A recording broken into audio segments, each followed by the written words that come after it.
In the beginning of this week's Parsha, in Achrei-Mot, the Torah discusses the Avodas Yom Kippurim that Aaron would have to perform.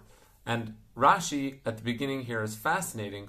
When the Pasuk says, Achrei-Mot Shnei Bnei Aharon, that the instruction from HaKadosh Baruch Hu is more effective when it's contrasted to a case in reality. And that Aaron needed to understand the severity of the avoda and its punishments, and it had to be compared to a case that he experienced in order for it to really be driven home. But the more we think about Aaron's situation, the more we're puzzled with a question. Is this really what Aaron needs right now? Was he really unaware of his son's cause of death? Surely he knew, and he was absolutely careful about all facets of the avoda. So what's the purpose of this clause in the pasuk?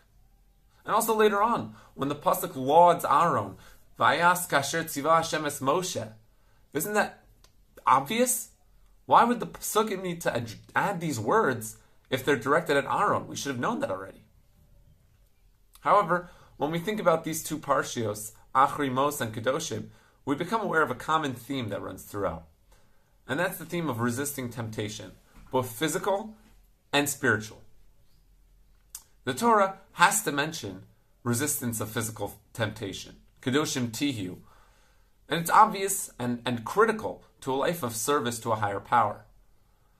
The more we give in to our physical temptations, the less we're able to recognize spiritual entities that require a higher level of thought. And so it makes sense that the psukim emphasize refraining from arayos and other physical things that further us from God. But the Torah also gives multiple psukim, for example, to illustrate the severity of Molech. That the Torah would give a pasuk or two to all other avodah zaras, and then 5 to Molech is puzzling. But the Torah is warning us about the danger of taking spiritual inspiration into our own hands. The desire to serve Hashem in the way that you seem fit seems innocent and maybe even praiseworthy and holy at times, but in the wrong context or with the wrong actions, it may be enough to cause a chiyuv misa. And this is the lesson that we know from Nadav Avihu, the sons of Aaron, that inspiration is incredible, but we have to act on it in a way that's prescribed by the Torah. This is also the purpose of Sfiras HaOmer, the idea of wanting so much to act immediately upon inspiration, to sing out Shira HaKadosh Baruch Hu. But it's specifically at that moment that we have to recognize that the Torah has a process. It has a path to be successful. There's a reason we can't have a private Mizbeach, because as much as we want to serve Hashem all the time, and that's beautiful, the way HaKadosh Baruch Hu wants us to serve Him is structured.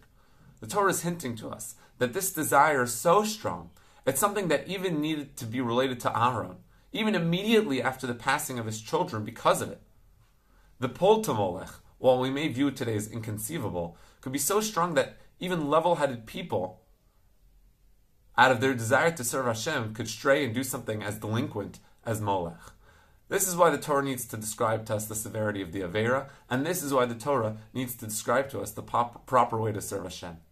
So as we go through the process of waiting for Matan Torah, building up towards Matan Torah, let's take a moment to think to ourselves how inspiration manifests itself within us, and the ways that we can serve HaKadosh Baruch Hu in the best way possible.